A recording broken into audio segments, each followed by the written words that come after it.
गुरु प्यारी सात संगत जी, आप सभी को प्रेम भरी राधा स्वामी जी। सात संगत जी, जैसा कि आप सभी को पता है कि आज 7 मार्च दिन गुरुवार को बाबा जी महाराज जी ने मुंबई सत्संग घर में सत्संग फरमाया। बाबा जी महाराज जी लगभग 9:20 पर स्टेज पर आ गए थे। बाबा जी महाराज जी ने आज बानी ली थी, तुलसी साहब जी की बानी थी। दिल का हुजरा साफ कर जाना के आने के लिए, ध्यान घेरों का उठा उसको बिठाने के लिए। बाबा जी ने आज मुंबई में क्या कहा, हम इस वीडियो में जानेंगे। सासंगत जी, बाबा जी ने समझाया, तुलसी साहब और संत तुलसीदास जी दो अलग अलग महात्मा हुए हैं। तुलसी साहब का जो संबंध है वह हाथरस के साथ था। तो बाबा जी ने फरमाया कि जब आप परमार्थ के साथ जुड़े तो आपने अपना डेरा हाथरस में लगा लिया। वहाँ पर स्वामी जी महाराज के परिवार के साथ आपकी मुलाकात हुई और स्वामी जी के परिवार आपका शिष्य बन गया। यह जो गज़ल है यह बताया जाता है कि शेख तकी के लिए कहा गया था, जो हज करके वापस अपने गांव की तरफ जा रहे थे। शेख तकी एक मुसलमान परमार्थी जिज्ञासु था। उसने अपना खेमा आपके डेरे के नज़दीक लगा लिया था। आपने उसको रूहानियत के बारे में समझाने के लिए उसका धर्म बदलने की कोशिश नहीं करी। जो शेख तकी था वह मुसलमान था और आपने शेख तकी को कुरान का हवाला देते हुए समझाने की कोशिश की कि सच्चा परमार्थी किसे कहते हैं। रूहानियत किसी एक मजहब के कारण नहीं, या नहीं कि हमें रूहानियत के लिए कोई धर्म, जाति, धर्म, मजहब आदि बदलने की ज़रूरत है। ज़रूरत यह है कि उसकी गहराई समझ सके, उसकी गहराई पहचान सके और उसको अमल में लाने की कोशिश कर सके। तो बाबा जी ने कहा, हम किसी भी धर्म को हो, चाहे किसी भी मज़हब के हो, किसी भी जात के हो, परमार्थ के साथ इसका कोई लगाव या फ़र्क नहीं पड़ता।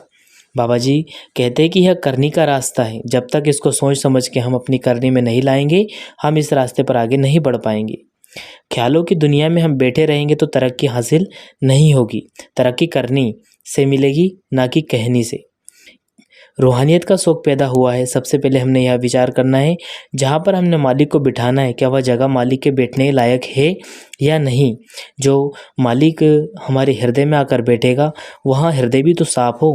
सो आपने शुरुआत कहाँ से करी? बाबा जी कहने लगे, आपने शुरुआत करी दिल का हुजरा साफ कर जाना के लिए, ध्यान घेरों को हटा उसे बिठाने के लिए। हुजरा यानी कि कोना, अगर साफ होगा तभी तो मालिक की भक्ति में लग पाएंगे। आपने आगे कहा कि जाना के आने के लिए, आपने समझाया इसमें जाना कौन है? वह परमात्मा है। जाना के आने के लिए तो कहते हैं कैसे हासिल होगा? कहते हैं हम माया में फंसे हुए हैं। माया किसको बोलते हैं? आए जाए सो माया। सत्संग जी आगे फरमाया, ध्यान घेरों का उठा उसको बिठाने के लिए। हमारा ध्यान इधर उधर दुनिया में फैला हुआ है। आपने मन का उदाहरण देते हुए कहा, मन खिन खिन भरम भरम बहुत आवे तिलगार नाही। वासा पाए कि जो मन में है वह भौरे की तरह इधर उधर भटकता फिरता है। कहते जब तक हम अपने आप की पहचान नहीं करेंगे, मन शांत नहीं होगा, तो हम तब तक परमार्थ के रास्ते पर नहीं चल पाएंगे। बाबा जी ने कहा कि जब मालिक का सच्चा घर है, वहाँ है हमारा शरीर। वहाँ से हम गिले शिकवे, ईर्ष्या और द्वेष, निंदा, चुगली सब नहीं हटाएंगे, तब तक वह हमारा दिल का जो हुजरा यानी कि जगह है वह कभी साफ होगी ही नहीं और वह मालिक के लिए सच्चा घर बन ही नहीं पाएगा। बाबा जी ने फरमाया कि सच्चा घर कहाँ है? सच्चा घर हमारे अंदर है। तो आपने फिर वाणी का उदाहरण देते हुए फरमाया, सब किच घर में बाहर नाई, बाहर ढूंढे सो परम पुलाई। जो कुछ भी हमारे अंदर है इस शरीर के अंदर है।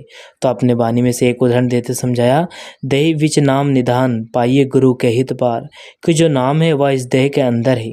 आपने आगे फरमाया कि हरि का मंदिर या शरीर है। हरि का सच्चा घर कौन सा है? हरि का सच्चा घर हमारा शरीर है। क्यों? क्योंकि हरि मंदिर या शरीर है, ज्ञान रत्न प्रकट होए। आपने फरमाया कि हम अक्सर ही देखते कि बाहर किसी न किसी नाम से गुरुद्वारा या मंदिर बना हुआ है। तो आगे कहा, कभी हमने यह देखा है कि बाहर की हरि का कोई मंदिर हो कि सिर्फ हरि के नाम से, उस मालिक के नाम से बना हो? कहते हैं हमने मंदिर या मस्जिद बनाए थे अपनी ज़रूरतों के लिए। आगे कहा, हम इन चीज़ों के मोहताज होकर बैठ गए, हम असल को पहचान नहीं सके। फिर आपने वाणी में से उदाहरण देते हुए समझाया, वस्तु कहीं ढूंढे कहीं, यानी कि कोई वस्तु कहीं खोई हुई है और ढूंढ कहीं और रहे हैं। मालिक की जो दौलत वो हमारे शरीर के अंदर है, वो हम बाहर मुखी साधनों में फंसे बैठे हैं और बाहर की तरफ ढूंढते फिर रहे हैं। तो बाहर आपने जो ढूंढना है वहाँ है ही नहीं, वहाँ हमारे अंदर है। सत्संग जी आगे बाबा जी महाराज जी ने कहा, मंदिर लफ्ज़ को समझाते हुए फरमाया, क्या कभी हमने विचार किया है यह मंदिर लफ्ज़ का क्या मतलब है? आपने फरमाया, मंदिर यह दो लफ्ज़ों से बना है। पहला है मन और दूसरा है अंदर।